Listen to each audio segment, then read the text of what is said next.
Telugu Desam party Bapatla incharge ప్రముఖ వ్యాపారవేత్తగా ఉన్నటువంటి వేగేసిన నరేంద్ర వర్మతో ఈ వారం ద లీడర్ విత్ వంశీ అసలు రాజకీయాల్లోకి వ్యాపారంతో పాటు రాజకీయాల్లోకి ఎందుకు వచ్చారు, సమాజ సేవ ఎందుకు చేయాలనుకుంటున్నారు, ట్రస్ట్ పెట్టి ప్రజలకు అందిస్తున్నటువంటి సర్వీస్ ఏంటి, అసలు వాళ్ళ లక్ష్యాలేంటి, రాజకీయాల్లో ఏమి సాధించాలనుకుంటున్నారు అనేటువంటి అంశాలకు సంబంధించి ఇప్పుడు నరేంద్ర వర్మ గారితో special interview the leader with Vamsi. Varma గారు నమస్కారం. నమస్కారం అండి. నరేంద్ర వర్మ గారు, అసలు ఎందుకు వచ్చారు మీరు రాజకీయాల్లోకి? బిగినింగే పెద్ద ప్రశ్న వేశారు మీరు. జనరల్గా వ్యాపారాల్లో ఉన్నారు మీరు, జనరల్గా రాజకీయాల్లోకి రావటం అంటే ఏదో లక్ష్యం ఉండేది. మీ లక్ష్యం ఏంటి? ఆ లక్ష్యం ఏంటి? రాజకీయాల్లో రావటం అనేది ఒక చిన్న లోకల్గా ఉండి తెలుగుదేశం పార్టీ అక్కడ 4 సార్లు నుంచి గెలవట్లేదనే భావం నాకు చాలా ఎక్కువగా ఉందండి. అది బాధిస్తూ ఉంది నిరంతరం. పార్టీని గెలిపించాలి. ఓకే, సరే, ఆ యాంగిల్లో రాజకీయాల్లోకి వచ్చి ఇప్పుడు నేను వేగేసిన ఫౌండేషన్ తరపున నా డబ్బులతో నాకు ఇష్టం వచ్చిన వాళ్ళకి నాకు ఇష్టం వచ్చిన స్టైల్లో సేవ చేస్తున్నా. ఓకే, ఆ సేవ అనేది ప్రజా సేవ అనే మారాలంటే ప్రజలు నాకు తోడవ్వాలి. ప్రజలు తోడవ్వాలంటే పార్టీ అండదండలు కావాలి, రాజకీయాలు కావాలి. అది 10 మందికి నేను చేసేది 10 మంది చేస్తాను, 50 మంది చేస్తా, 100 మంది చేస్తా, లేదు 1000 మందికి చేస్తా.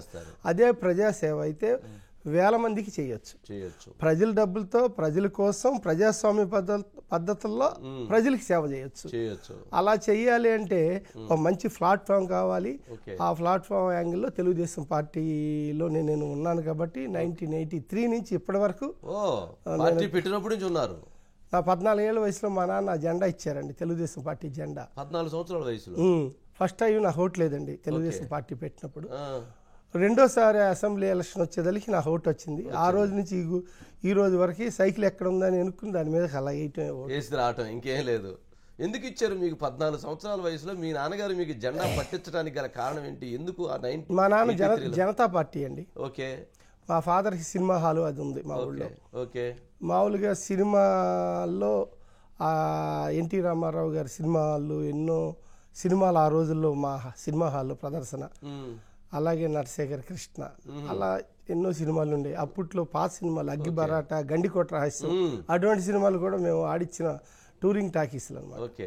మా ఫాదర్ జనతా పార్టీలో ఉన్నప్పుడు ఎన్టీఆర్ రాజకీయ చైతన్యంతో రాజకీయాల్లో వచ్చినప్పుడు, ఒరే జనతా పార్టీ పని అయిపోయింది, మనకి రామారావు గారు రాజకీయ పార్టీ పెడుతున్నారు, మన తెలుగుదేశం ఇదిగో జెండా అని ఒకరోజు అప్పుడే జెండా ఆయన విజయవాడలో కొనుక్కొచ్చారంట.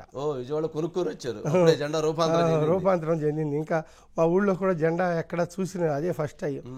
ఆయన చిన్న జెండా కూడా చిన్నదండి, ఒక వెదురు కర్రకి ఆయనే తీసి గుచ్చి తాడు కట్టి మరి పట్టుకుని ఎలా ఉందిరా జెండా అని అడిగారు. భలే ఉందని అప్పుడే ఆ జెండా పట్టుకున్నా. 14 సంవత్సరాల వయసులో జెండా పట్టుకొని ఇప్పుడు వరకు దాన్ని ప్రయాణం చేస్తున్నారు. ఇందా మీరు వేగేసిన ట్రస్ట్ ద్వారా ప్రజాసేవ అన్నారు. ట్రస్ట్ ద్వారా పార్టీ తోడైతే బాగుండిద్ది అనేటువంటి ఉద్దేశం కూడా ఉందన్నారు. అంటే వేగేసిన ట్రస్ట్ ద్వారా ఓన్లీ టీడీపీకే సపోర్ట్ చేస్తారా, లేకపోతే ప్రజలందరికీ సపోర్ట్ చేస్తారా, అన్ని పార్టీలకు సపోర్ట్ చేస్తారా, ఎట్లా అది? నేను టీడీపీ ప్లాట్ఫామ్లో ప్రజాప్రతినిధిగా ఎన్నికవ్వాలి, ఒక ఎమ్మెల్యేగా అనుకున్నానే కానీ ప్రజాప్రతినిధిగా నేనంటూ రూపాంతరం చెందాక అందరు మనుషులంతా ఒకటే అని నమ్మే ఒక సిద్ధాంతం ఉన్నోండి. ప్రజలంతా ఒకటే, అందరూ ఒకటే. తెలుగుదేశం పార్టీలో ఉన్న వాళ్ళకి ఒక 5 ఉన్నారండి. తెలుగుదేశం వాళ్ళు 3 వచ్చారు. మన దగ్గర 4 లడ్లే ఉన్నాయి, లేకపోతే 4 ఉద్యోగాలే ఉన్నాయి. మన తెలుగుదేశం వాళ్ళకి 3 ఉద్యోగాలు ఇవ్వటం అనేది మన ధర్మం. ఎందుకంటే ఆ ప్లాట్ఫామ్ మీద నేను ముందుకు వచ్చాను. ఆ ప్లాట్ఫామ్ లో ఉండి మనకి ఎలక్షన్ లో సహాయం చేసిన వాళ్ళందరికీ ఆ టైంలో ఉద్యోగాలు అప్లై చేస్తుంటే వాళ్ళకి ఇస్తాం ఆ 3.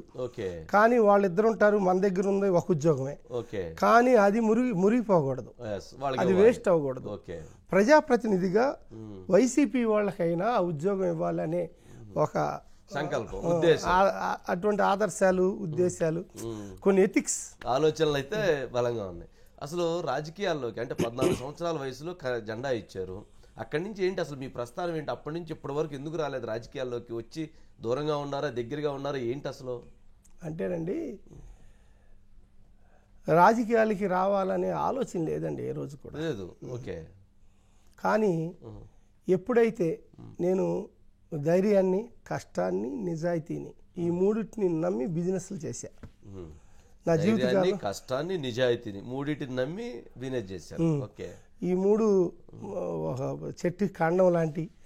ఇక కామన్ సెన్స్ అని, అదృష్టం అని, నవ్వు అని, పలకరించడం అని ఇవన్నీ చాలా ఉంటాయి. అవన్నీ పక్కన పెడితే బేసిక్స్ అన్నమాట. దీన్ని నాకు టెక్నికల్గా నేను టెక్నికల్ మ్యాన్ని కాదు, బాగా చదువుకున్నోడిని కాదు, కేవలం హార్డ్ వర్క్ నమ్మి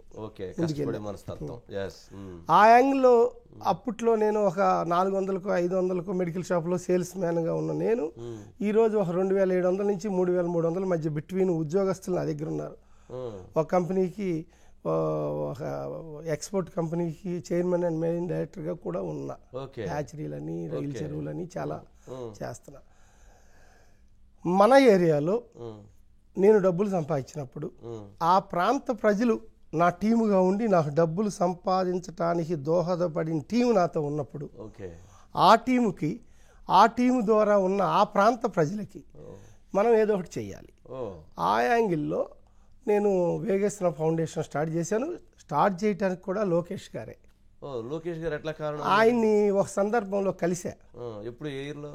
2016. కలిసినప్పుడు లోకేష్ బాబు చెప్పారు, మీరు సేవా కార్యక్రమాలు చెయ్యాలి, ఎప్పుడైనా సమాజంలో గుర్తింపు రావాలి.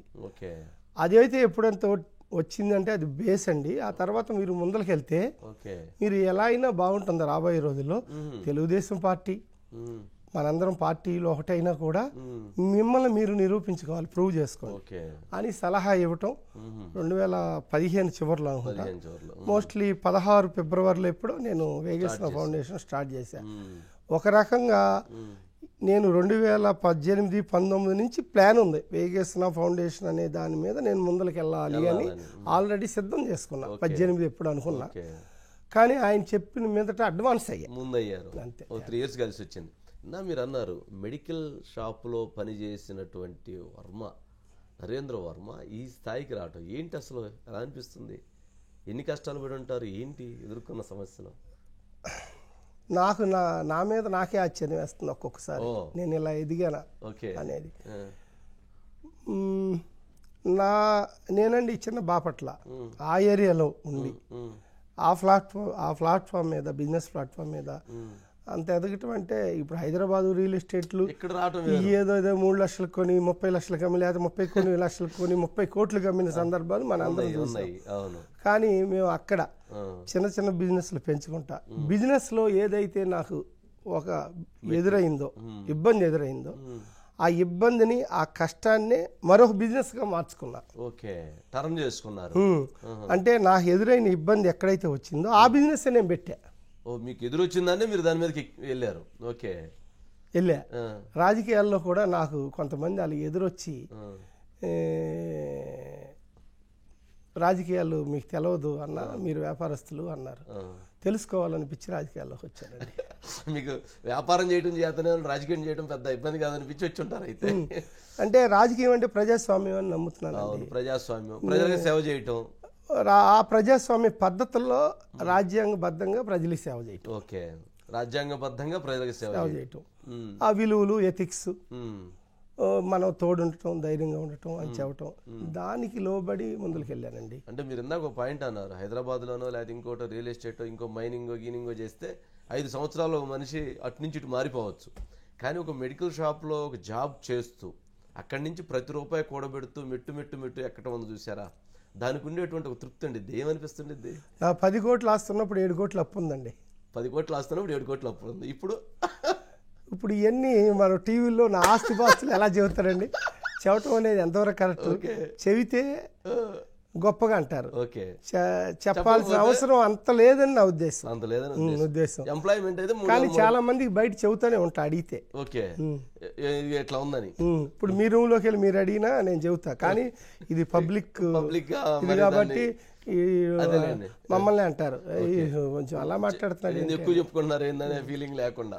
ఇప్పుడు మీకు సమస్య ఎదురైందంటారు. జనరల్గా 2019 నుంచి ఇప్పటి వరకు 2023 డిసెంబర్ వరకు, జనవరి వరకు దాదాపు తెలుగుదేశం పార్టీ ప్రతి వ్యాపారవేత్త మీద, ప్రతి బిజినెస్ మ్యాన్ మీద ఒక ప్రభుత్వం ఒక దాడి లేకపోతే ఒక విధానపరమైనటువంటి అంశాల మీద పోరాటాలు చేస్తూ వచ్చింది.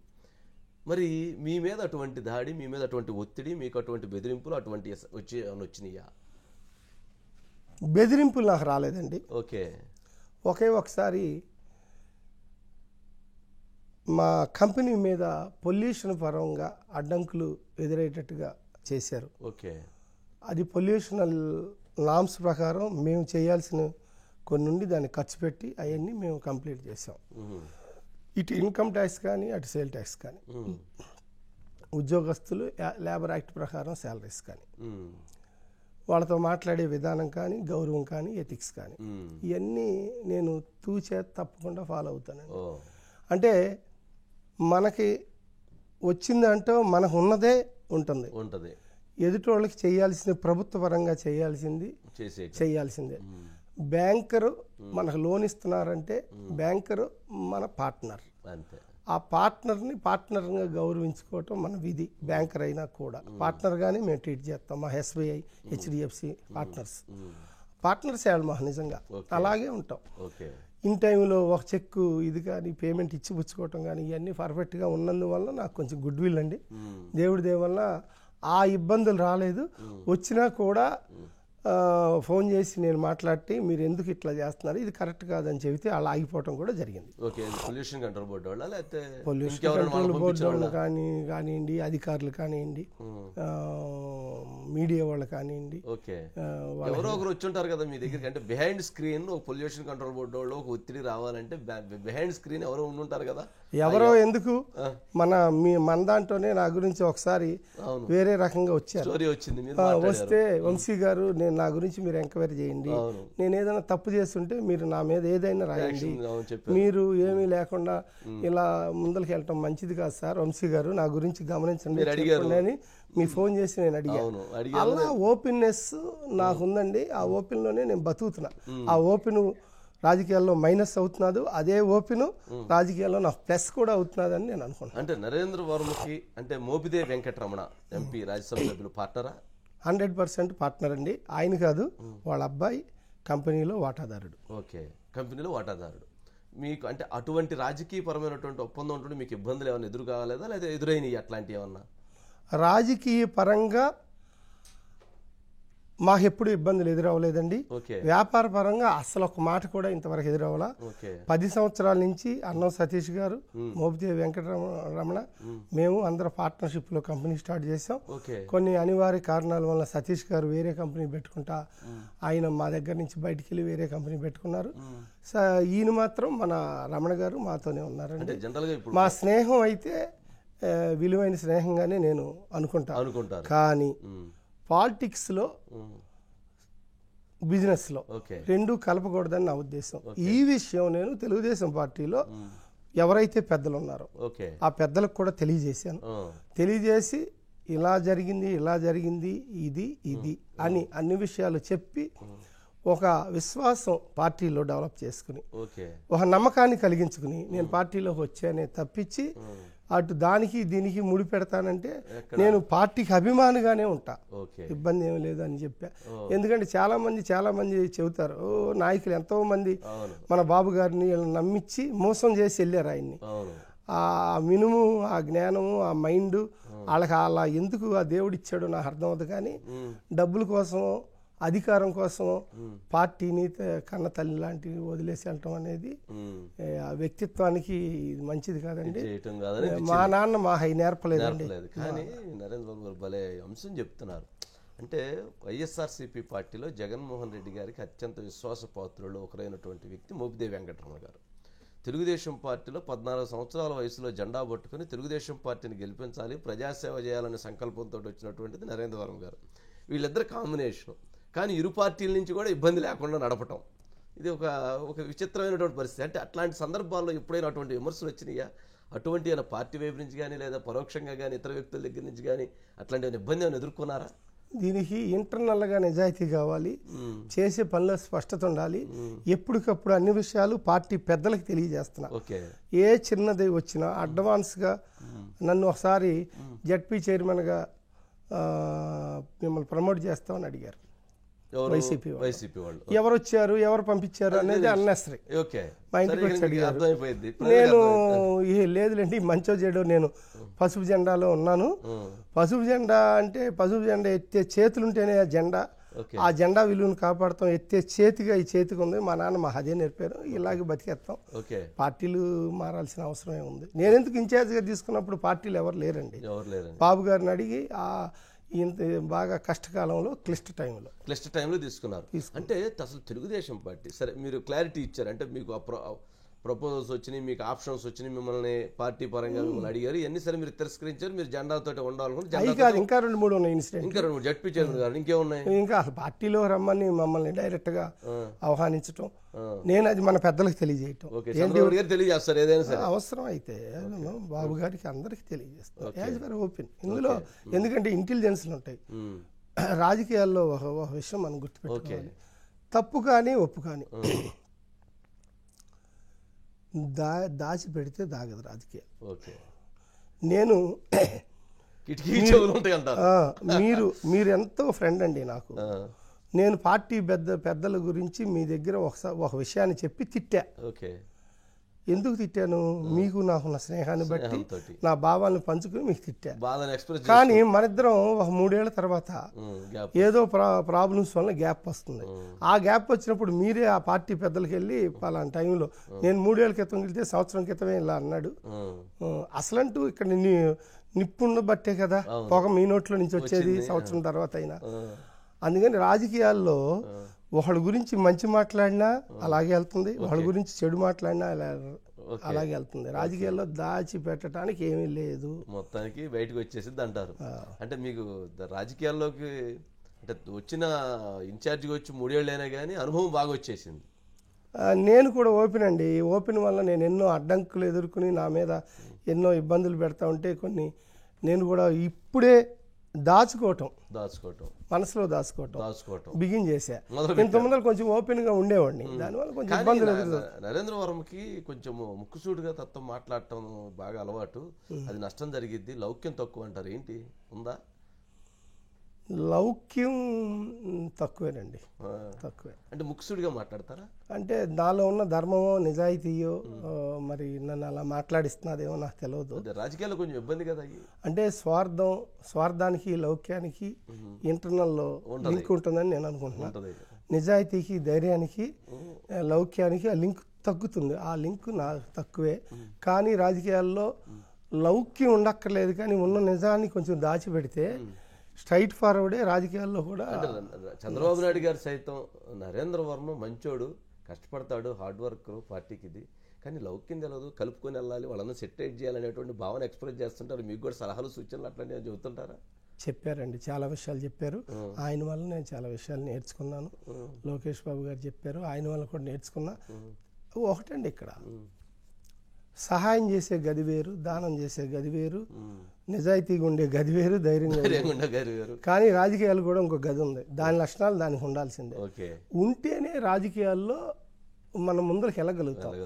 బేసిక్ ఏంటి, ఎలా చేస్తున్నామన్నా దానికన్నా కూడా వాళ్ళకి మంచి చేసామా లేదా.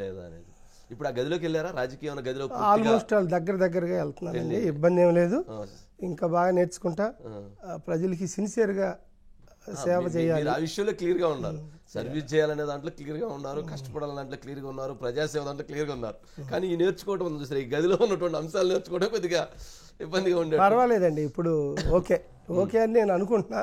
ఇంకా ఫ్యూచర్లో ఇదివరకు కన్నా కూడా ఇప్పుడు నరేంద్ర వర్మ కొంచెం జాగ్రత్తగానే ఉంటున్నారు. అందరినీ బాగా పలకరించడం కానించి అన్ని విషయాలు కొంచెం ఆయన చెప్పగలుగుతున్నారు. ఇప్పుడు ఇదివరకు చెబితే మళ్ళీ ఈయన ఎక్కడ చెప్పేస్తారని భయపడిన మా కేడరు ఇప్పుడు అన్ని చెబుతున్నారు. ఒకళ్ళ దగ్గర నుంచి ఒకళ్ళు ట్రాన్స్ఫర్ చేసేయని ఇప్పుడు అంటే అన్ని అడగాలి, ఎప్పుడెప్పుడు తేల్చాలి అనేది భావం నాకుండేది. కానీ అడగకూడదు, అవసరమైనప్పుడే అడగాలి, టైం చూసే అది మాట్లాడాలి తప్పితే ఇప్పుడు చెప్పింది గంటలో మళ్ళీ మాట్లాడాలి అనుకుంటే అనర్థాలు ఎదురవుతాయి, సమస్యలు రాకుండా చూసుకుంటున్నారంటారు. సరే, కింద మీరు సతీష్ అన్నారు. ఏంటి సతీష్కి మీకు ఏంటి వివాదం? ఏంటి వివాదం ఏమీ లేదండి ఆయనకి మాకు. సతీష్ అంటే మీతో బిజినెస్గా డిఫర్ అయ్యాడు, పొలిటికల్గా బయటికి వెళ్ళటానికి, తెలుగుదేశం పార్టీ వేయటానికి అసలు మొన్న ఎన్నికల్లో ఓడటానికి కూడా మీరే కారణం అనేటువంటిది ఆయన పరోక్షంగా మాట్లాడుతున్న కామెంట్స్. ఏమంటారు దానికి? సతీష్ ఇష్టపడే 10 మంది వ్యక్తులు ఉంటే అందులో నేను ఈ రోజు కూడా నేను ఒకడండి. ఆ 10 మందిలో మీరు ఒకరు. ఓకే. ఆ దేవుడు ఎందుకు దూరం చేశాడు కానీ సతీష్ మనస్ఫూర్తిగా నేను ఇష్టపడతా. ఓకే. సతీష్ పర్సనల్గా మంచోడు, ఆవేశపరుడు. అదొక్కటే సతీష్ ఉన్న మైనస్, కానీ పర్సనల్గా అతను మంచోడు, ఆవేశంగా నిర్ణయాలు తీసుకుంటాడు. సతీష్ అనే వ్యక్తి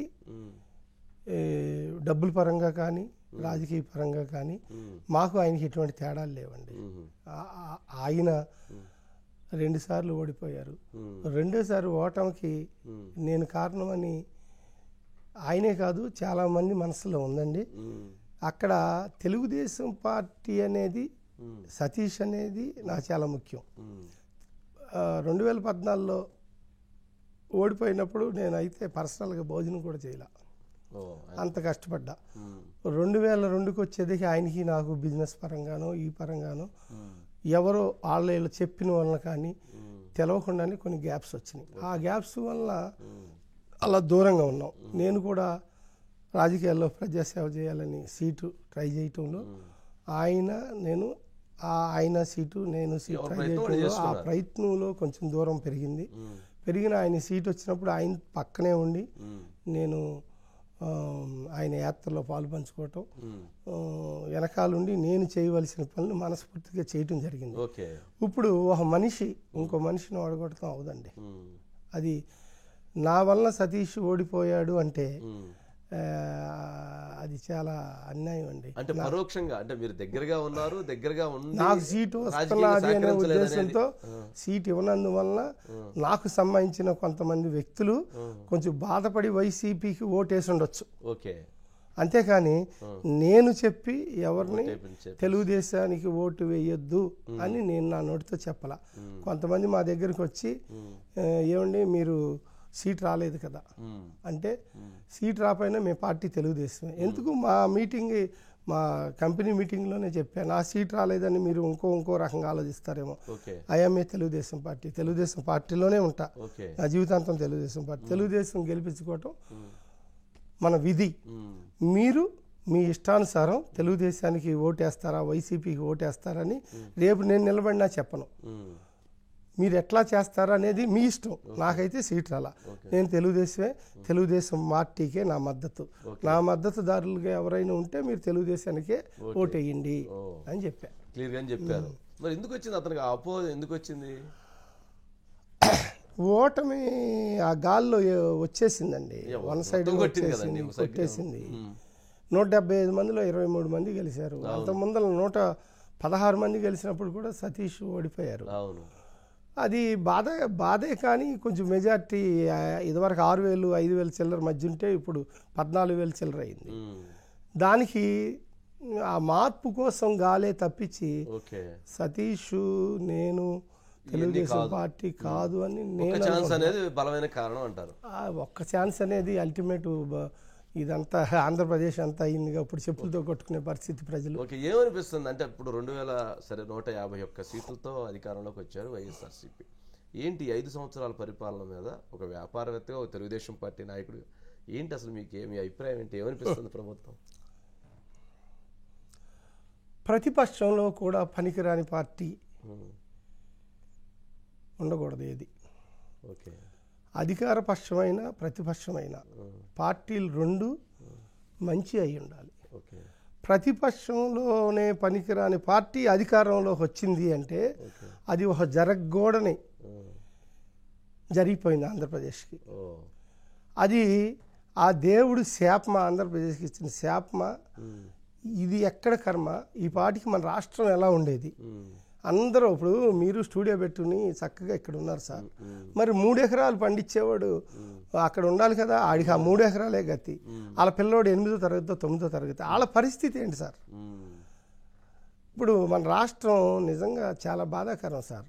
ఎందుకంటే ఎవరన్నా ఇన్వెస్ట్మెంట్ రావాలంటే ప్రతిపక్షంగా ఉండండి, అధికార పక్షంగా ఉండండి, పాలసీలు ప్రజలు ఆ యాంగిల్లోనే ముందుకు వెళ్ళాలి. పాలసీల్లో మార్పులు, అభివృద్ధిలో మార్పులు ఆ లిటిల్ బిట్ ఉండాలే కానీ బేసిక్స్ మారకూడదండి. బేసిక్స్ మార్చేస్తే ఎలాగండి? తిప్పేస్తే ఎట్లా? వైన్ షాపులు అదొక చరిత్ర, అది అంతా మీకు ఎన్నోసార్లు ఎన్నో డిబేట్లు వచ్చింది. ఇక మా ప్రాంతంలో అయితే శాండ్ అమ్ముకోవటం, ఎమ్మెల్యే బినామీలు, రియల్టర్స్ దగ్గర ఎకరానికి 4 నుంచి 5 లక్షలు లంచాలు, కన్వర్షన్ ఏంటి అగ్రికల్చర్ టు నాన్ అగ్రికల్చర్ కన్వర్షన్కి వెళ్ళాలంటే ఆ ఫైల్ దగ్గర పెట్టుకుని ఎంఆర్ఓ ఆపుతాడు, ఆయనకి వెళ్ళి కనపడితే మనం డబ్బులు ఇవ్వాలి. ఓకే. ఇంకా కొన్ని చోట్ల అయితే అసలు మన భూమి మనం అమ్ముకోవాలి, మళ్ళీ మన భూమి వేరే వాళ్ళు వచ్చి ఆ భూమి కొనాలంటే ఆ రిజిస్ట్రేషన్ చేయించుకోవడానికి కూడా పర్మిషన్ తీసుకుని ఒక 20 లక్షల భూమి అయితే ఆయనకి ఏదో 1 లక్ష, ఈయన 1 లక్ష, ఆయన 1 లక్ష కట్టే నియోజకవర్గాలు ఉన్నాయంట. మీ నియోజకవర్గం లేదా? మా నియోజకవర్గంలో రిజిస్ట్రేషన్ దగ్గర లేవులేండి. రిజిస్ట్రేషన్ దగ్గర జగనన్న కాలనీలో ఇసుక పూడ్చడానికి ఇలా రోడ్డుని తవ్విని ఇసుక పూడ్చి డబ్బులు సంపాదించారు. 35 అడుగుల నుంచి 50 అడుగులు లోతు శాండ్ తీసి అమ్ముకుని డబ్బులు సంపాదించారు. 35 to 40 feet వీడియోలు కూడా నేను రిలీజ్ చేశా డ్రోన్తో, మరి కొలతలు కొలిసి శాబ్ వాళ్ళకి పెట్టాం. వాళ్ళకి అసలు చంద్రబాబు నాయుడు లాంటి అరెస్టే లెక్క లేకుండా చేపిస్తే నాలాంటి వాడు శాబ్ వాడికి ఇస్తే ఏముంది, 100 కేసులు ఉన్నాయి ఇప్పుడు. ఇవన్నీ చెప్పుకుంటే ఎమ్మెల్యే గారు చూడటానికి కోనారాకపోతే సౌమ్యుడిగా ఉంటాడు కదా. నేను సౌమ్యుడినండి. విషయం జనాల్లోకి వస్తేగా. ఎమ్మెల్యే అవగానే ఏదో పెత్రిన్ ఇండస్ట్రీ కాంపోజ్ ఇండస్ట్రీ ఎక్కించినట్టు అధికారం మత్తులోకి వెళ్తే ఎలాగండి? ఎమ్మెల్యే ఎవరు గొప్ప, దేనికి గొప్ప? అధికారం మత్తులోకి వెళ్ళిపోయారంట.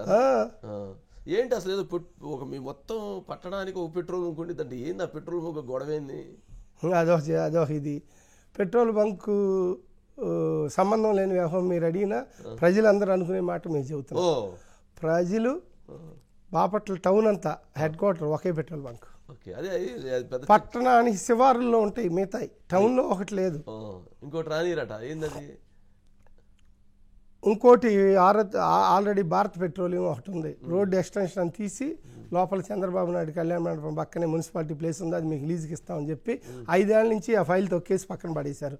వాళ్ళు రోజు ఏడిపోయి వాళ్ళు నాకు వచ్చి చెబుతారు, నేను బయట మాట్లాడొద్దంటే వాళ్ళు మాట్లాడినవారు, ఎందుకంటే ఆయనకి భయం, వైసెస్.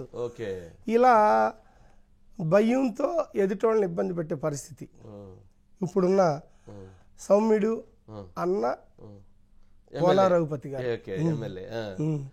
బాగా నేను ఎదురొచ్చిన వర్మ బాగున్నామని బాగా మాట్లాడతారు, స్నేహంగా ఉంటారు.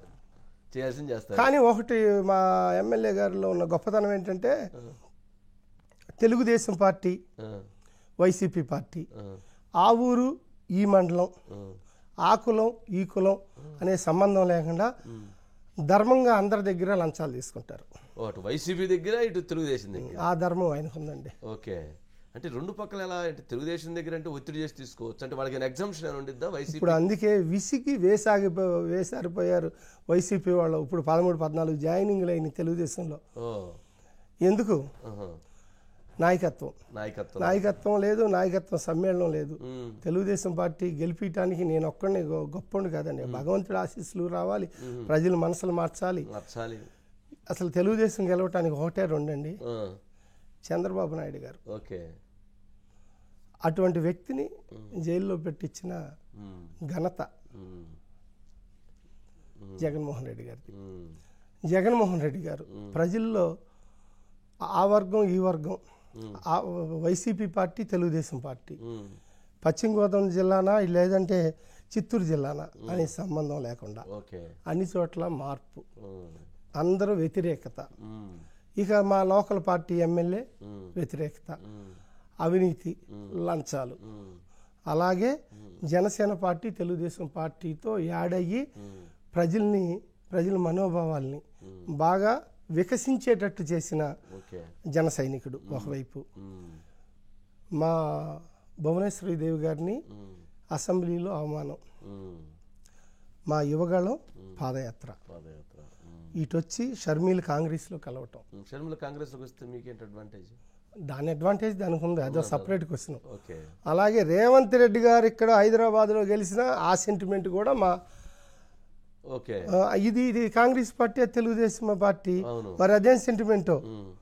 అంటే జనాలు రేవంత్ రెడ్డి గారు కూడా తెలుగుదేశం వాళ్ళ సంతోషం. అది కేసీఆర్ అను జగన్మోహన్ రెడ్డి గారు అన్నదమ్ములు రిటర్న్ గిఫ్ట్, చంద్రబాబు నాయుడు గారు రేవంత్ రెడ్డి గారు గురు శిష్యులు, లేకపోతే ఒక పార్టీలో పనిచేసిన నేపథ్యం. ఓకే. ఇలాగా ప్రజలకి అన్ని తెలుసండి, ఎవరు ఏంటి, ఎవరు చుట్టాలు, ఎవరు శత్రువులు, ఇది క్లారిటీ ఉంది ప్రజలకి. ఎదురు మనం చెప్పక్కర్లేదండి, ప్రజలకి అన్ని తెలుసు. That is politics. ఓకే. ఈ పాలిటిక్స్లో ఇవన్నీ ఉన్నప్పుడు ఎవరు ఎన్ని ఏదనుకున్నా కూడా ఇన్ని కోణాలు ఒకసారి వస్తే ఆ ప్రపంచం ఎలా ఉంటుందో ఒకసారి చూడండి. వాళ్ళు డబ్బులతో రాజకీయం చేద్దామని రెడీ అయిపోతున్నారు. మీకు చాలా ప్రాంతాలు తెలంగాణలో కాంగ్రెస్లో 2000 ఇచ్చి, అది మన బీఆర్ఎస్లో 4000 5000 ఇచ్చి ప్రాంతాలు కూడా ఆ ప్రాంతాల్లో 40,000 50,000 మెజార్టీతో పోయినాయి. ఈ ఖమ్మం జిల్లాలో ఇటు మనకు తెలుసు. డబ్బులతోనే అవదండి రాజకీయం. డబ్బులు రాజకీయంలో పాత్ర అవుతుందేమో కానీ డబ్బులతో రాజకీయం అవుతుంది అనుకుంటే, డబ్బులతో ఓట్లు పడతాయి అనుకుంటే అది తప్పు.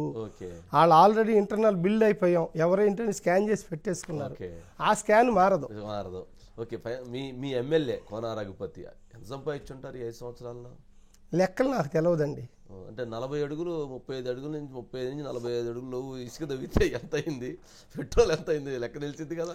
అంటే ఆరోపణలాగా చేయమంటే నేను చేయగలుగుతానేమో కానీ రియాలిటీ మనకు తెలియనప్పుడు దాని ఆరోపణలో రూపంలో తీసుకెళ్తాం నాకు ఇష్టం లేదు. కానీ జనాలు అనుకోవటం 200 కోట్లు 300 కోట్లు, ఆడెవడో ఒకడు 500 కోట్లు అంటాడు, ఒకడో లేదు మేము లెక్కలు వేసాం 170 కోట్లు అంటాడు. మనకు తెలియదండి, ఎంతో తెలియనప్పుడు జనాలు మాత్రం రకరకాలుగా అంటున్నారు. అయితే డబ్బులు సంపాదించిన మాట అనేది అండర్లైన్ చేసుకోండి, వాస్తవం. అంటే మీకు ఒకవైపు మోపిదేవి వెంకటరమణ మీకు భాగస్వామి, ఆయన వైఎస్ఆర్సీపీ, మీరు తెలుగుదేశం చంద్రబాబు నాయుడు గారికి ఇష్టడు, ఇటువైపు ఎమ్మెల్యే వైఎస్ఆర్సీపీ కోన రఘుపతి. ఎప్పుడు ఈ ట్రయాంగిల్లో ఎక్కడైనా సమస్యలు ఎదురైనాయా, ఎటువంటి ఇబ్బందులు ఎదురైనాయా?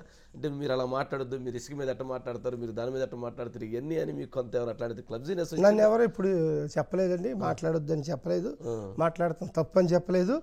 ఇంకా చంద్రబాబు నాయుడు గారే లోకేష్ బాబు గారే బాగా స్ట్రాంగ్ గా ఉండాలన్నారే, వర్మ నువ్వు ఇంకా బాగా గట్టిగా ఉండాలి, నువ్వు కొంచెం మెత్తగా ఉన్నావని ఒకసారి హెచ్చరించారు నన్ను. అంటే మీరు వాళ్ళ మీద గట్టిగా ఘాటైన విమర్శలు చేయట్లేదు అనేటువంటి అభిప్రాయం ఉందా? మీరు అడిగారు ఎంత సంపాదించుంటారని, సుమారు 300 కోట్లు అండి అని నేనేం చెప్పలేదు. నేనే అనుకుంటున్నది. అసత్యాలు మనం ఎందుకు మాట్లాడాలండి? ఎంత సంపాదించారు నాకు తెలియదు, నా దగ్గర లెక్కలు లేవు. అది అంతవరకు అయితే ఖాయం. ఏంటి అసలు బాపట్ల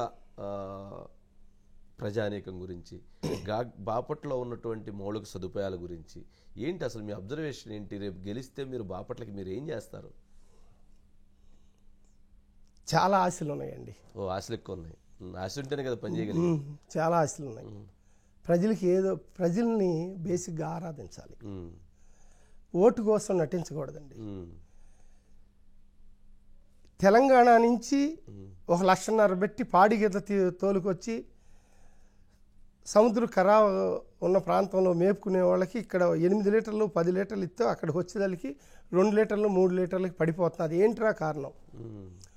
గ్రౌండ్ లెవెల్లో సవట్ నీళ్లు కుడితే, ఆ సవట్ నీళ్లు తవుడు కలిసి పెడితే అది ఎంత హీల్డ్ అనేది ఉంటుందండి. మంచినీళ్ళు అనేది చాలా ముఖ్యం. సరైన గడ్డి కానీ సరైన కుడితి కానీ గీదకు పెట్టాలి, అక్కడి నుంచి రావాలి. గీదలకే ఆ ఇబ్బంది ఉంటే స్నానం చేసే మనుషులకి తాగే నీళ్ళు అంటే ఏదో నేను దేవుడు సలహా చూశాడు, నేను 5 రూపాయల క్యాన్ ఇస్తున్నా, అది పక్కన పెట్టండి. స్నానం చేయటానికి నీళ్ళ దగ్గర నుంచి మంచినీళ్ళు లేకపోతే మనం ఎంత ఇదిగా ఉంటాం. ఇప్పుడు హైదరాబాద్ మున్సిపాలిటీ అందుకే ఇంటింటికి కుళాయి. చంద్రబాబు నాయుడు గారు 65,000 కోట్ల నుంచి 70,000 కోట్లు అవుతుందని ఏదో నేను విన్నా, ఎవరో పార్టీలో చెప్పుకుంటుంటే. అది చాలా గొప్పగా అవలంబిస్తానికి అది మేనిఫెస్టోలో పెట్టాం. నేను కూడా ప్రతి ఇంటికి కుళాయి మంచినీళ్ళు చెరువుకి HTPE లైనర్లు వేసి చుట్టూ ఫెన్సింగ్ లాగి నిండా నీళ్లు పెడితే, 1 2 సార్లు నీళ్లు పెడితే భూమిలోకి ఇంకకుండా ఊరంతా సంవత్సరానికి సరిపోతాయండి. అటువంటి టెక్నాలజీలు ఉన్నాయి. అది ఒకసారి HTPE లైనర్ అనేది ఆ బ్లాక్ లైనర్ వేస్తే దగ్గరగా 12 నుంచి 15 ఏళ్ళు అది స్టాండర్డ్గా ఉండిపోద్ది. వాటర్ ఎంతో సేవ్ అవుతుంది. దాన్ని ఫిల్టర్ ట్యాంకులు కట్టించుకుని పెట్టుకోవచ్చు. అలాగే మా ఊళ్ళో ఇలా నేను చేయాలనుకున్న అంశాలు చాలా ఉన్నాయండి. మా సూర్యలంక బీచ్ ఉంది, బాగా noted beach, very Sandy and safe beach. దాన్ని బాగా డెవలప్ చేయాలి. సేఫ్ అంటే ఫ్లాట్ గా ఉంటుంది బీచ్, ఒకేసారి వైజాగ్ లాగా సడన్ గా లోతు ఉండదు, రాళ్ళు రప్పలు ఉండవు.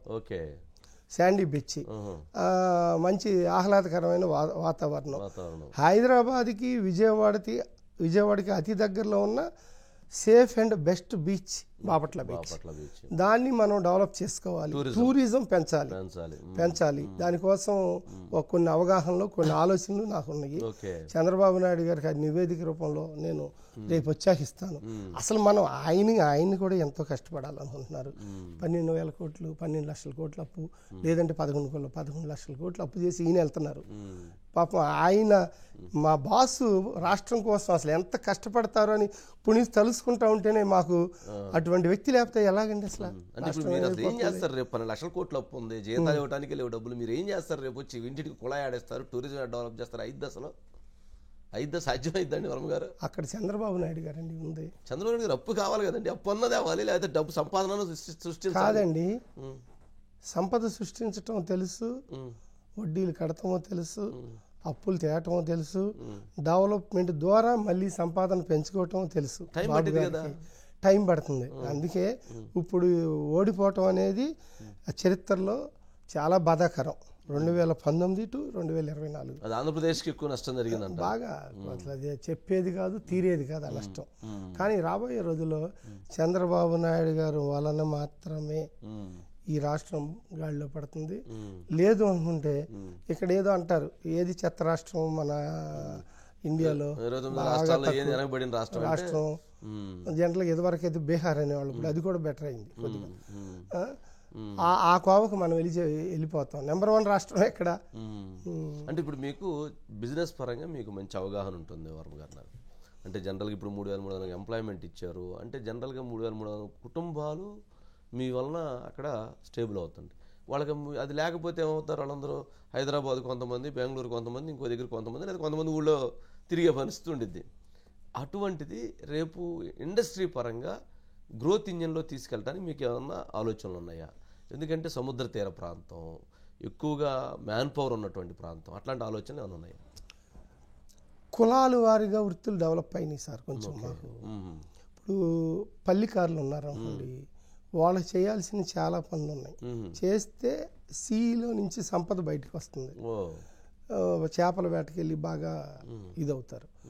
అటువంటి దగ్గర నుంచి ఆ చేపని ప్లాట్ఫామ్ మీద బాగా ఎండపెట్టడానికి వాటికి కొంచెం ప్లాట్ఫామ్లు అవన్నీ చేయాల్సినవి చాలా ఉన్నాయండి. డీజిల్ రాయితీలు అవన్నీ చేయాల్సినవి ఉన్నాయి. అట్లాగే అక్కడ ప్రైవేట్ సెక్టార్లో టూరిజం అనేది కొంచెం డెవలప్ చేయాలి. చీరాల విత్ బాపట్ల బిట్వీన్ అది బాగుంటుందండి. అన్నిటి మించి మా ఏరియాలో అగ్రికల్చర్గా వరి బాగా పండిస్తారండి. అన్నిటి మించి ఈ ఆక్వాకల్చర్ కూడా ఉందండి. మాదేంటంటే సాఫ్ట్ అండ్ స్మార్ట్ బ్యాచ్, అంటే అందరూ ఎక్కువ చదువుకున్న వాళ్ళు ఉంటారు. బేసిక్ ఇంటర్ డిగ్రీలు చదివిన వాళ్ళు ఎక్కువ మంది ఉంటారు. చాలా మంది ఎంప్లాయీస్కి ఉద్యోగాలు లేవు.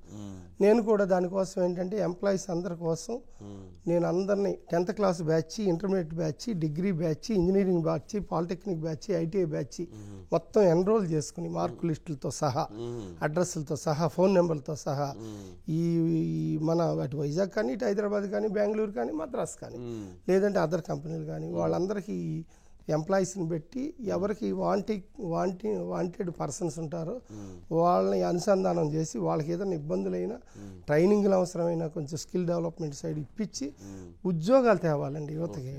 వాళ్ళు చాలా ఇబ్బందులు పడుతున్నారు. ఎంత నిరుద్యోగ వృత్తి ఇచ్చినా మనం నేను చైనాలో ఒక మీటింగ్లో ఒక చైర్మన్ మాట్లాడారు, మేము చేపలు పట్టి ఇటు నేర్పుతామండి, చేపలు ఫ్రీగా ఇవ్వము. ఆ సంస్కృతి మనకు రావాలండి. ఫ్రీగా ఇవ్వద్దని నేను చెప్పట్లేదండి. దానికన్నా ముఖ్యం వాళ్ళకి సెల్ఫ్ ఎంప్లాయ్మెంట్ ద్వారా వాళ్ళు డెవలప్ అవ్వాలి. అంటే మీరు ఇప్పుడు ఎంతసేపు చెప్పిన ఆక్వా రిలేటెడ్గా, అంటే ఇవాళ భారతదేశంలోనే ఆంధ్రప్రదేశ్ అనేటువంటిది ఒక నెంబర్ 1 స్థానంలో ఉంది. ప్రపంచంలోనే నెంబర్ 2 or 3 ప్లేస్లో ఉంది ఆక్వా రంగంలో. ఆక్వా రంగానికి ఏం చేస్తే బాగుంటుంది? ఆక్వా రంగాన్ని ది బెస్ట్ నెంబర్ 1గా తీసుకెళ్ళడానికి ఏమున్నాయి అంటారు? జనరల్గా ఇన్కమ్ వస్తుంది, ఎక్స్పోర్ట్లో ఆదాయం వస్తుంది, స్టేట్లో అటువంటి దాన్ని ఇంకా ఎంత స్థాయిలో తీసుకెళ్ళవచ్చు, ఏం చేయొచ్చు అంటారు? అన్నిటికి మించి నమ్మకాన్ని కలిగించాలండి. అది నమ్మకాన్ని కలిగించాలి, అది ముఖ్యం. ఓకే. ఇప్పుడు ఏంటంటే రైతులకి ఇంటర్నేషనల్ మార్కెట్ గురించి అవగాహన కల్పించాలి. ప్రాసెసింగ్ ప్లాంట్ వాళ్ళు, రైతులు, గవర్నమెంట్ సెక్టార్లు అండ్ టెక్నికల్ పర్సన్స్తో ఒక కమిటీ వేసి దీని మీద ఒక ఆధారితమైన అంటే ఒక ప్లాట్ఫామ్ తయారు చేసి ప్లస్ ఆర్ మైనస్లు అన్నీ దాంట్లో తీసుకుని గవర్నమెంట్ పరంగా ఏం చేయగలుగుతాం, గవర్నమెంట్కి ఎంత ఆదాయం రప్పించుకోగలుగుతాం, వాళ్ళకి ఎంత చేయగలుగుతాం అంటే ఉపాధి పెరిగిపోద్ది. ఇప్పుడు ఇదివరకు రైతుకి 50,000 60,000 ఉన్న పొలాలు ఇప్పుడు 30,000 25,000 తగ్గింది. కవులు తగ్గిపోయినాయి. వ్యవసాయంలోనే 20,000 22,000 పండించే పరిస్థితి ఉంది ఈరోజు. కొంచెం ఈ సంవత్సరం వడ్డీ రేటు ఉంది కాబట్టి.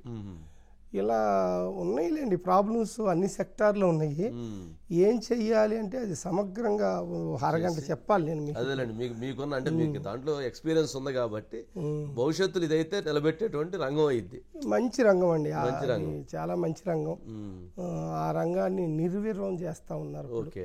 అంటే ఒక అర్థం పర్థం లేని ఆలోచనలు, ప్రాసెసింగ్ చేసే వాళ్ళ కత్తులు పెడతారు, రైతులకి రాంగ్ ఫీడింగ్స్ చేయటాలు, వాళ్ళని వీళ్ళని కూర్చోబెట్టి మాట్లాడేటంలో ఆ ఓపెన్నెస్ లేకపోవటాలు, ఇలా చాలా ఉన్నాయండి.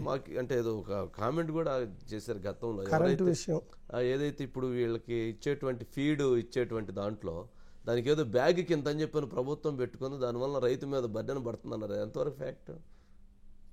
అసలు జరగలేదు కదండి. ప్రాక్టికల్ ఇప్పుడు ఆలోచనలు వేరు, ఎడ్యుకేషన్ వేరు. ఎడ్యుకేషన్ ఉండాలి, కానీ రాజకీయ పార్టీలు, ప్రభుత్వ పెద్దలు అందరూ మాత్రం బాగా పేపర్లు వేయించుకొని బాగా చేస్తున్నారు. పని అవకాశాలని పని రూపంలో ముందులో తీసుకెళ్ళాలి. తీసుకెళ్తేనే దాని విలువ గల ఫలితాలు వస్తాయండి. అంటారు. అది చేయలేదు. మీరు చెప్పిన ఫీడ్ ఆ కాన్సెప్ట్ అసలు రాలా. ఓకే, అంటే ట్రై చేశారు కానీ కుదరలేదు. ఓకే, ఇందాక మీరు ఫిష్ ఆంధ్ర ఫెయిల్యూర్, ఫిష్ అది ఒక గొప్ప విషయం కదా, అదొక గొప్ప దాన్ని తీసుకొని వెళ్ళినట్టున్నారు. అటు చేసి ఎంప్లాయ్మెంట్ జనరేషన్. ఇందాక తెలుగుదేశం పార్టీ, జనసేన, చంద్రబాబు నాయుడు గారు, పవన్ కళ్యాణ్ గారి కలయిక, ఇది బాపట్ల నియోజకవర్గంలో మీరు గ్రౌండ్లో ఉన్నారు కాబట్టి ఎట్లా ఉంది? అక్కడ ఉన్నటువంటి హడ్డిల్స్ ఏమైనా ఉన్నాయా? ఎలాంటి సానుకూలతలు ఉన్నాయి? ఎటువంటి అంశాల్లో ఇబ్బందులు ఉన్నాయి? మాకైతే ఏమి ఇబ్బంది లేదండి. ఇబ్బంది లేదు. నేను జన సైనికులతో, జనసేన నాయకులతో మాట్లాడుతూ ఉన్నా. కొన్ని విషయాల్లో వాళ్ళు ఏదన్నా ఇబ్బందులు ఎదురైతే అట్లా కాదు బ్రదర్, ఇట్లా చేద్దాం. పైనుంచి రాజకీయాలు రూల్స్ ఒక రకంగా ఉంటాయి. మనం గ్రౌండ్లో మనం తిరిగేటప్పుడు మనం ఓటు తెచ్చుకోవాలంటే ఏం చేయాలి అన్న దాని మీద మనం కూడా కలిసి పనిచేయాల్సిన అవసరం ఉంది. అది మీకోసం నేను, నా కోసం మీరు అనేది కాకుండా ప్రజల కోసం మన రెండు పార్టీలు పనిచేయాలని నేను వాళ్ళు తెలియజేస్తున్నా. అందరూ బాగానే స్పందిస్తున్నారు. ఒక చిన్న ఇష్యూస్ లేకుండా మేము ముందుకు వెళ్తున్నామండి. Okay, right. నరేంద్ర వర్మ గారు, అంటే మీరు ఇటీవల కాలంలో తెలుగుదేశం పార్టీలో మీకు ఒక సుబ్రహ్మణ్యం అనే ఒక నాయకుడిని సరే చంద్రబాబు నాయుడు గారికి పరిచయం చేయటం, ఇప్పుడు ప్రస్తుతం వారు కూడా రేసులోకి వచ్చినట్టున్నారు కదా, తెలుగుదేశం పార్టీ టికెట్ రేసులోకి అట్లాంటిది ఏమైనా జరుగుతుంది? నా ఐడియా లేదండి. అది తెలుగుదేశం పార్టీ లైన్లో పనిచేయట్లేదు, అది కొంచెం బాధాకరం. తెలుగుదేశం పార్టీ లైన్లో పనిచేయట్లేదు, అదేంటి? తెలుగుదేశం పార్టీలో పనిచేయటం వేరు, తెలుగుదేశం పార్టీ లైన్ అంటూ ఒకటి ఉంటుంది. ఆ లైన్ ఏంటంటే చంద్రబాబు నాయుడు గారు మాకు చెబుతారు, పార్టీ ఆఫీస్ నుంచి వస్తుంది ఒక ఇన్ఛార్జి బాధ్యత, ఈ కార్యక్రమం చేయాలి, ఈ కార్యక్రమం చేయాలంటారు. ఆ కార్యక్రమం చేయడానికి కేడర్ అందరం కలుపుకుని ఆ కార్యక్రమాలు చేపించే దిశగా నేను ముందుకు బాధ్యత మీది, అది నేను చేస్తా ఉన్నా. ఆ చేయటంలో కలవకుండా వాళ్ళ సొంతంగా చేస్తా ఉన్నారు, ప్రోగ్రామ్స్ చేస్తా ఉన్నారు. ఓకే, పెద్ద మాట్లాడక్కర్లా ఆ విషయాన్ని గురించి. నరేంద్ర వర్మ గారే తీసుకుపోయి పరిచయం చేయడం, నరేంద్ర వర్మ గారే తీసుకొచ్చారా లేకపోతే వాళ్ళందరూ వాళ్ళుగా వచ్చారా తెలుగుదేశం పార్టీలోకి? నేను తీసుకురాలేదండి, వాళ్ళు ఆల్రెడీ తెలుగుదేశం పార్టీలో ఉన్నోళ్లే. ఓకే, గత ఇంత ముందర వైసీపీకి పనిచేశారు 2019లో. ఓకే, తర్వాత తెలుగుదేశం పార్టీలోకి వచ్చారు, ఉన్నారు. ఆయన జాయిన్ అవటం అప్పుడు వైసీపీ పనిచేశానని వాళ్ళే చెప్పారు. తర్వాత తెలుగుదేశం పార్టీలోకి ఏదో వచ్చి జాయినింగ్ లాగా అలా ఏం లేదు. మామూలుగా తెలుగుదేశం పార్టీలో కలిసి కార్యకర్తలతో పనిచేస్తూ ఉన్నారు. ఏమండి నేను మా ఊళ్ళో ప్రెసిడెంట్గా వేస్తాను తెలుగుదేశం తరఫున అంటే, వేయండి మీరేస్తానంటే అంతకనే ఉందన్నారు. పార్టీలో ప్రెసిడెంట్గా కంటెస్ట్ చేశారు. తెలుగుదేశం సపోర్ట్తో చేశారు, తెలుగుదేశం పార్టీ తరఫున చేయలేదు. ఎందుకంటే ప్రెసిడెంట్ ఎలక్షన్ అంటే అంతేగా చేయాలి. ఇప్పుడు ఏంటి అక్కడ క్లమ్జీనెస్ ఏమైనా వస్తుందా? ఏం లేదండి, అట్లాంటిది ఏం లేదు. ఓకే, క్లియర్గా ఉన్నారు, పబ్లిక్ క్లియర్గా ఉన్నారు. ఓకే, చంద్రబాబు నాయుడు గారి దగ్గర నరేంద్ర వర్మ గారు అంటే ఆయన ఒక విజన్, ఆయనకు ఒక ప్లానింగ్, అదొక కష్టం, ఒక తపన, ఒక తాపత్రయం, ఒకటిగా అది ఎట్లా చెప్తా పోతే ఆయన దగ్గర కొన్ని ఉంటాయి అసలు డిఫరెంట్. ఏంటి ఆయన దగ్గర మీరు గమనించింది ఏంటి, మీరు నేర్చుకుంది ఏంటి? 2014 నుంచి మీరు జెండా పెట్టుకొని ఉన్నారు కాబట్టి మీరు అబ్జర్వేషన్ మీకు ఎక్కువ ఉండిద్ది. స్థిరత్వంతో కూడిన ప్రతిభావంతుడు, స్థిరత్వంతో కూడిన ప్రజ్ఞావంతుడు, అలాగే ఈ అన్నిటికీ మించి స్థిరత్వంతో కూడిన హార్డ్ వర్కర్. స్థిరత్వం అని ఎందుకంటున్నానంటే ఆయన చేసే పని చాలా స్థిరంగా ఉంటుంది. ఎవరిని ఎప్పుడు ఎక్కడ ఏ పరిస్థితిలోనూ నోరు జారరు, అన్నీ గుండెల్లో పెట్టుకుంటారు. వాళ్ళంతకు వాళ్ళు బయట పోవాల్సిందే తప్పి ఆయన మీద ఎదురు తిరిగి బయటికి వెళ్ళిపోవటం కుదరదు ఎవరికి. ఏంటి ఆయన వర్క్ అటువంటిదండి, ఆయన స్టైల్ అటువంటిది. అంటే ఎవరిని నొప్పించడు. నేను అనుకుంటా చంద్రబాబు నాయుడు గారి దగ్గర ఒక 5 ఏళ్ళు పనిచేయగలుగుతామా అని ఎప్పుడు అనుకున్నా 10 ఏళ్ళ క్రితం. అలా అనుకుంటాం, మరి ఆ దేవుడు ఉన్నాడేమో పనిచేసే అవకాశాలని కల్పిస్తున్నాడు. మొన్న అది ఆ విషయంలో నేను చాలా హ్యాపీ అండి. అంటే ఆయన మేధావి అని అంటాం కన్నా కూడా ఇంకేదన్నా పదాలు ఎన్నుకోవాలేమో అనిపిస్తూ ఉంటుంది నాకు ఆయన గురించి. అంటే వర్ణించడానికి కొన్ని మాటలు రావు, కానీ జనరల్గా మీరు అడగటం, నేను ఇలా చెప్పటం, మళ్ళీ ఆయనకి పొగడ్తలు, మా బాసులు మేము పొగడ్తలతో అలా మాట్లాడటం కూడా నాకు ఇష్టం లేదండి. ఎందుకో, ఎందుకంటే అబ్బో ఈ వర్మ మళ్ళీ పొగడ్తలు, నేను పొగడ్తలు వద్దు, డబ్బా బ్యాచీలు మన చుట్టూ ఉన్నారు, దూరంగా పెట్టాలి అనుకునే వాడిని మళ్ళీ నేనే పొగడతాను. ఈ మాట ఎప్పుడన్నా బాబు గారికి ఏమండి డబ్బా బ్యాచ్ ఎక్కువ దూరం పెట్టండి అని చెబుతుంటారా? అలా మేము నా స్థాయి అది కాదండి. ఆయన దగ్గర నేను చాలా చిన్నోడిని. నేను ఒకటే అంటే పార్టీలో వింటాడు కదా ఆయన, అందరి మాటలు, అందరి అభిప్రాయాలు తీసుకుంటాడు, అందరితో మాట్లాడతాడు, ఇది ఇస్తారు కదా స్పేస్. మేము అంటే కొంతమంది అలా ఉంటారేమో అని నా అభిప్రాయం, నేను చూడలా. కానీ ఆ పొగడ్తలు అనేది అది స్థిరమైన పొగడ్తలు అయి ఉండాలి, కానీ ఎలా పడితే అలాగా అబ్బో మా బాస్ ఇది ఆయన వర్త్ అంతే. ఇంకా ఒక మాట చెప్పాలంటే వర్త్. స్థిరత్వం అన్నారు అంటే నిర్ణయాలు తీసుకోవటంలో ఆలస్యం చేస్తారు అనే దానికి ఏమంటారు ఆ కామాకి? ఆలస్యం తీసుకోవటంలో కొన్ని ఆ మాట నిజమే, మీరు చెప్పింది చాలామంది చెబుతూ ఉంటారు. ఆలస్యంగా తీసుకోవాల్సిన టైంలో నిర్ణయాలు తీసుకోకపోతే కొన్ని ఇబ్బందులు ఎదురవుతాయి పార్టీకి అనే యాంగిల్ చాలామంది చెబుతూ ఉంటారు. నాకైతే తెలియదు, చెబుతూనే విన్నా నేను. కానీ అలా అటువంటి విషయాల్లో ఏంటంటే జనరల్గా సీట్ల విషయంలో, ప్రతిసారి జరిగిన ఎలక్షన్ విషయంలో, సీట్ల విషయంలో అటువంటి ఇబ్బందులు సీట్లు ఎదుర్కొన్నారు. ఎందుకంటే అది ఒక గోల్డెన్ పీరియడ్ ఉంటుందండి. సీటు ఇస్తారో ఎవరో తెలవకుండా, మనం చేయాల్సిన పనులు చేసుకోకుండా, సీటు కోసం పార్టీ చుట్టూ తిరిగితే చివరిలో సీట్ ఇస్తే ఆ సీటు నష్టపోతుంది. అది బంగారం లాంటి టైము, ఆ టయాన్ని కిల్ చేయకూడదు అనేది నా భావన అండి, నా పర్సనల్గా.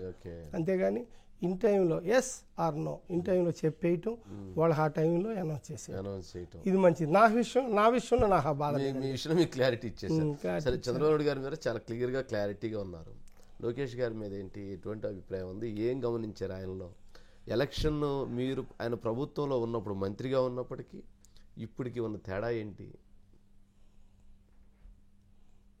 మళ్ళీ మాట్లాడితే మళ్ళీ పొగడ్తలాగా ఉంటుందేమోనని అదొకటి ఇది తప్పితే ఆయన రగిలే జ్వాల అని నేనంట. యువగళం పేరుతో ఆయన చేసిన సాహసం అనేది, పదునైన వాక్యాలు, జాలితో వృద్ధులను దగ్గర తీసుకోవటం, ప్రేమతో చిన్నారుల్ని, ఎంత ఇది స్వచ్ఛమైన మనసుతో అండి ఆయన చేసుకోవటం అనేది ఇదివరకు ఇప్పటికీ మా తెలుగుదేశానికి స్థిరమైన నాయకుడు బల్లగుద్ది చెబుతున్నామండి లోకేష్ బాబు రాబోయే రోజుల్లో. అంటే మీరు అడుగుతున్నారని నేను ఆవేశంగా అంటున్నారు, కానీ జడ్జిమెంట్ పడిపోయింది. అది యువగళం ద్వారా ప్రూవ్ చేసుకున్నారు. నేను మా నాయకుడి గురించి అంతకు మించి చెప్పనండి. Top leader. మరి పవన్ కళ్యాణ్ గారు అంటే తెలుగుదేశం పార్టీ ఇటీవల కష్టకాలంలో ఉన్నప్పుడు ఒక సంక్లిష్ట పరిస్థితి ఎదుర్కొంటున్నప్పుడు రాష్ట్రం కోసం నిలబడిన వ్యక్తి, ఏమంటారు, ఎలా చూస్తారు? పదునైన ఆలోచనలు, చురుకైన సమాధానాలు. నా భవిష్యత్తు కన్నా రాష్ట్ర ప్రజల భవిష్యత్తు దృష్టిలో పెట్టుకుని రేపేం జరుగుతుందో ఏం జరుగుతుందో తెలవకపోయినా ఆయన ఈరోజు పార్టీకి సిద్ధాంతాలు, ఈ సిద్ధాంతాలు ఒక రకం, ఆ సిద్ధాంతాలు ఒక రకం, సిద్ధాంతాలను కూడా డైల్యూట్ చేసుకుని ప్రజాస్వామ్యము, రాజ్యాంగము, ప్రజల క్షేమము, ప్రజల జీవితాలు, ఇదే ఒక సిద్ధాంతాలుగా ఇద్దరు నాయకులు కలయిక అనేది అది కేవలం ప్రజల భవిష్యత్తు అని నేనైతే వర్ణిస్తున్నానండి. పవన్ కళ్యాణ్, జగన్మోహన్ రెడ్డి గారి గురించి ఏం చెప్తారు? అంటే జగన్మోహన్ రెడ్డి గారండి కష్టపడ్డారు, మొండి వైఖరి ఉన్న నాయకుడు. ఆ మొండి వైఖరి వల్ల ఆయన, ఎందుకంటే 3700-800 కిలోమీటర్లు ఆయన తిరిగారు, హార్డ్ వర్క్ చేశారు. కానీ ఆ యుద్ధం వల్ల గెలిచింది జగన్మోహన్ రెడ్డి, ఓడిపోయింది ప్రజలు. నష్టం ప్రజలే జరిగింది, ఉపయోగం మంచి, లాభపడింది వైసీపీ పార్టీ, నష్టపోయింది ప్రజలు. ఆర్థిక రంగం కానించి, రైతు రంగం కానించి, ఆఖరికి మందు బాబులు కానించి, శాండ్ కానించి, జగనన్న కాలనీలు కానించి, అన్నా క్యాంటీన్లు కానించి, ఎస్సీలు, బీసీలు, మైనార్టీలు, ఆ వర్గం లేదు ఈ వర్గం లేదు, అన్ని వర్గాలు బాగా నష్టపోయినాయండి. వంశీ గారు, నా ఎస్సీ, నా బీసీ, నా ఎస్టీ అంటారు కదండి. పౌరుషమైన పదజాలంతో ఆకట్టుకునే పదాలే కానీ గమనించలేని ప్రజలు ఇక్కడ ఎవరు లేరు అని నేను అనుకుంటున్నాను. ప్రజల క్లారిటీ ఉందంటారు? Very clarity. ఇప్పుడు స్మార్ట్ గైస్ అండి ప్రజలు, వాళ్ళకి అన్నీ తెలుసు. వాళ్ళకి ఎప్పుడు అయితే పోయినసారి తెలుసు అనుకుని ఆయన మాటలు నమ్మారు. ఒక్కసారి అంటే మార్పు కోసం ఇంకా బెటర్ వస్తుందేమోనని ఇది చేశారు. అంతేగాని అందులో ఒక రకంగా చెడులో కూడా ఏమన్నా మంచి జరిగిందేమో అనిపిస్తున్నది నాకు. పార్టీలో చాలామంది చాలా రకాలుగా మారారు. చంద్రబాబు నాయుడు గారు, లేదంటే లోకేష్ బాబు గారు, లేదంటే మా భువనమ్మ గారు, లేదంటే మా జన సైనికుడు పవన్ కళ్యాణ్ గారు, ఇంతమంది కఠోర శ్రమ ఈరోజు చేస్తున్నారు. దేనికోసం అంటే అసలు ఏం తక్కువ సార్, ఆయన దేవాంశతో చక్కగా ఆడుకోవచ్చు ఈ వయసులో. ఆయన్ని చూస్తూ ఉంటే రాజకీయాల్లోకి ఎందుకు వెళ్ళేవారు అంటారు నన్ను. ఎందుకు వెళ్ళారు అంటే అది పిచ్చి క్వశ్చన్. అది రాజకీయాల్లోకి వెళ్ళటం అనేది అది అదృష్టంగా భావించాలి. ఎందుకంటే స్వార్థాలు చూసుకుంటాం, స్వార్థం ఎంతవరకు. ఓకే, అసలు ఇప్పుడు గుంటూరు జిల్లాలో, ఉమ్మడి గుంటూరు జిల్లాలో ఈసారి తెలుగుదేశం పార్టీకి ఎన్ని స్థానాలు వస్తాయి? 15 వస్తాయి సార్. 15 వస్తాయి. స్టేట్లో నేనైతే 145 వస్తాయి అనుకుంటున్నాను సార్. 145 టీడీపీ జనసేన కలిపి 140-145 బిట్వీన్ వస్తాయని నా ఒపీనియన్. చాలామంది 150-160 అంటున్నారు. టార్గెట్ పెట్టుకుని పని చేయబోతున్నారు అయితే. నేను ఒకటేనండి, నాకు రాజకీయం గురించి ఆలోచించే నాకు పెద్ద తెలియదు. నాకు తెలిసింది కష్టపడటం. బిజినెస్ లైన్లో నేను నాకు కొంచెం ఏదో నాలెడ్జీ ఉన్నోడిని. మా నియోజకవర్గం కొంచెం పేదలు ఉన్నారండి, వాళ్ళకి ఏదైనా మంచి చేయాలి. అవినీతి అనేది ఎక్కడ ఇంటికి చివరి కూడా లేకుండా మనం ఈ 5 ఏళ్ళు కొంచెం వాళ్ళకి ఏదైనా చేసి పెట్టాలి. ఆ పార్టీ ఈ పార్టీ, ఆ కులం ఈ కులం, ఆ ఊరు ఈ ఊరు అనేది లేకుండా కొంచెం అందరినీ ఒక సమానత్వం, ఒక సమ్మేళనం చేయాలి. తెలుగుదేశం పార్టీని అక్కడ నాయకత్వం సమ్మేళనం బాగా స్ట్రాంగ్ చేసి తెలుగుదేశం పార్టీని అక్కడ స్టాండర్డ్ చేయాలి. అంటే 99, 2004, 2009, 2014, 2019 4 times ఓడిపోయాం. 4 times మీరు ఓటమి చూశారు. ఇప్పుడు ఏమన్నా అక్కడ గెలుపు కోసం మీరు యుద్ధం చేస్తామంటున్నారు. 14,000 ఓట్లు తేడా. ఎలా? సంకల్పం అండి, ఓకే, ధైర్యం అండి, కష్టం అండి, నాలో ఉన్న నిజాయితీ అండి, నా నాయకులు నా మీద ఉంచిన విశ్వాసం అండి. నేను ఫ్యామిలీని కూడా మర్చిపోయి నా గ్లామర్ కూడా పోయింది. గ్లామర్ పోయిందా? ఓకే. అంతకుముందు మహేష్ బాబు లాగా ఉండేవాళ్ళే? మహేష్ బాబు కాకపోయినా కనీసం మీలాగన్నా ఉండేవాడిగా. నాకంటూ బాగానే ఉండాలి. మీకన్నా ఎలా ఉన్నాను అంటే నేను ఊరికనే అలా అంటున్నాను, కానీ నేను నా హిప్స్ ప్రాబ్లం మన కరోనా టైంలో నేను హౌస్ టు హౌస్ తిరుగుతున్నా. నాకు 73,600 హౌస్లు ఉన్నాయి. ఇప్పుడు నేను దగ్గర 39,000 చిల్లర హౌస్లు తిరిగారు. మా బాబు గారు లోపలికి వెళ్ళిన టైంలో నేను ఇంటింటికి వెళ్ళి చీరలో ఆ హౌస్ టు హౌస్ తిరిగి ఆ కిట్టు లేదంటే అది ఇవ్వకూడదని ఆగాను, కానీ లేదంటే ఈ పార్టీకి అవజేసేవాడిని. మా వైపు పార్టీ కేఎస్లను పెట్టమంటున్నారు, ఇంకోవైపు ఏమో భవిష్యత్తు గ్యారంటీ చేయమంటున్నారు. ఇవన్నీ చేసుకోవాలి, క్లస్టర్లను చూసుకోవాలి. ఒకళ్ళు పని చేసే వాళ్ళు ఉంటారు, ఒకళ్ళు పని చేయని వాళ్ళు ఉంటారు. అది కాదు ఇదిరా, మనం అందరూ కలిసి వెళ్ళాలరా. రేపు ఎమ్మెల్యే అయినా కూడా మీరే నడిపియాలి, నాదేం లేదు, పార్టీ అంతా కలిసి కట్టుకుని ముందుకు వెళ్ళాలి. మనం ఈ సీటు బాబు గారు పక్కన నిలబెట్టాలి. అది ఎమ్మెల్యేగా నరేంద్ర గొప్పతనం, బహుమతికి ఇవ్వకూడదు. ప్రజలు గొప్పతనం, ప్రజలు ఆ బహుమతి ఇచ్చేటట్లుగా మన కేడర్ పనిచేయాలి. ప్రజలే దేవుళ్ళు, సమాజమే కదండి దేవాలయం. మరీ స్కూల్ లాగా ఉండేదిలేండి, ప్రైవేట్ స్కూల్లో కానీ హోంవర్క్ ఇచ్చినట్టు ఇచ్చి పారేస్తుంటారు మీ పార్టీలో. అంటే మాది ఒక సిద్ధాంతపరమైన పార్టీ అండి. కులాలు మతాలు డబ్బుల మీద అటువంటి పార్టీ కాదండి. ఇదేంటంటే కొంచెం ఎథిక్స్, హార్డ్ వర్క్, సిస్టమ్, సిద్ధాంతాలు ఇవన్నీ నేర్పుతారు మాకు. అందులో ఏంటంటే మా గురువు గారు సంగతి మీకు తెలిసిందే కదా, కరెక్ట్గా పనిచేస్తారు. ఆయన ఒంటి మీద బట్టలు ఇస్త్రీ నలగకుండా ఎలా ఉంటాయో పార్టీలో సిద్ధాంతాలు కూడా అలా నలగకుండా ముందుకు తీసుకెళ్ళాలి అని అనుకునే వ్యక్తి. ఆయన అడుగు జాడల్లో నడవటం అనేది మా ధర్మం. Okay okay. మీరు 53 రోజుల పాటు చంద్రబాబు నాయుడు గారు నిర్బంధించబడి ఉన్నారు కదా జైల్లో. ఆ టైంలో ప్రజల్లో ఎటువంటి స్పందన కనిపించింది, ఎటువంటి భావోద్వేగాలు కనిపించింది? ఇప్పటికీ ఉన్నాయా ప్రజలు దాని గురించి ఆలోచనలు ఉన్నాయి అటువంటి దానిపైన? అసలు ఉంటాయి సార్. అంటే కొంతమంది కొంచెం టెంపరీగా మర్చిపోతారు, కానీ ఆ అంశాన్ని గుర్తు చేసుకున్నప్పుడు మాత్రం దాని ప్రభావానికి మాత్రం లోనవుతూ ఉంటారు. ఇప్పుడు మన ఇంట్లో మెంబర్స్ చనిపోయారు సార్, ఒకరోజు రేపు ఎల్లుండి 10 రోజులు ఆ మర్చిపోవటం, ఆ చావును కూడా మర్చిపోవటం మనిషికి దేవుడిచ్చిన వరం.